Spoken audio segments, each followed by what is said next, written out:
E aí, galerinha, vamos conversar um pouco sobre o capítulo 1. Como surgimos? Nesse capítulo, você vai ter a possibilidade de ampliar e integrar ao seu repertório de conhecimentos um pouco sobre a origem e a evolução do ser humano. E nós sabemos que isso é muito importante para a construção da nossa identidade cultural enquanto indivíduos. Ao compreender toda a trajetória de desenvolvimento da nossa espécie no decorrer do tempo, você irá se identificar e sentir-se pertencente a esse momento, passando a valorizar e preservar a história ao perceber o quanto somos marcados por nossos antepassados. Em nossas aulas, dialogamos um pouco sobre a origem do ser humano e percebemos que os seres vivos, eles passaram por uma seleção natural provocada pelas mudanças do meio ambiente. Sendo assim, só as espécies capazes de se adaptarem teriam sobrevivido. Os seres humanos e os macacos teriam descendido de um ancestral em comum. Os antepassados do ser humano, eles eram chamados de hominídeos, seres que já possuíam algumas características humanas.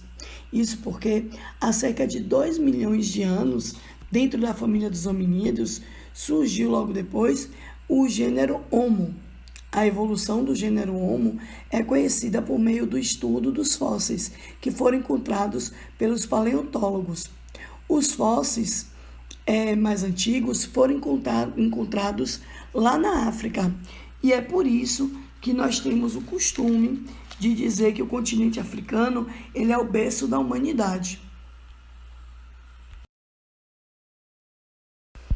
O esqueleto mais antigo encontrado na África é de uma mulher, e ele foi chamado de Lucy, em homenagem a uma música dos Beatles que estava tocando no momento em que ela foi encontrada. O Australopithecus viveu há mais de 3 milhões de anos. Caminhava sobre os 2 pés e alimentava-se basicamente de vegetais. E era bem pequeno. Algumas hipóteses dizem que Lucy ela pode ter morrido depois de cair de uma grande altura. A pré-história, conhecida também como um período paleolítico, é o período da história da humanidade que vai de cerca de 2 milhões de anos atrás até o desenvolvimento da atividade agrícola. Os grupos humanos, antes, eles eram caçadores e coletores.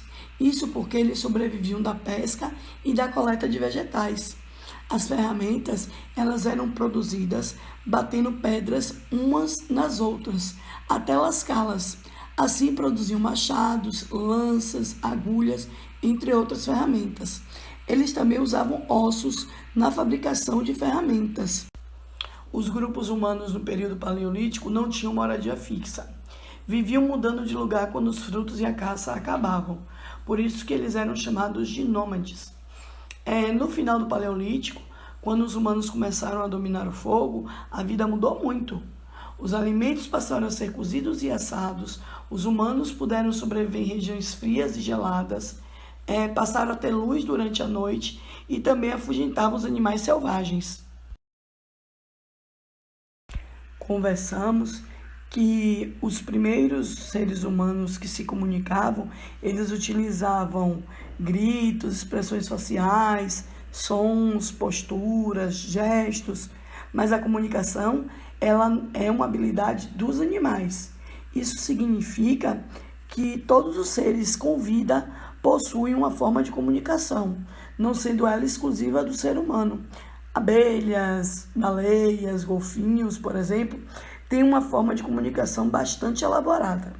Nossos ancestrais, eles utilizavam as pinturas nas cavernas como uma forma de mostrar o pensamento, de registrar os acontecimentos do cotidiano, assim como fazemos hoje com as redes sociais. Mas vale lembrar que antigamente não era tão fácil realizar essas pinturas, porque as tintas elas não eram compradas como fazemos atualmente. Naquele período, lá na pré-história, as tintas eram feitas com restos de carvão e pigmentos de plantas. E terra também. Terra, só que essa terra era misturada ao sangue.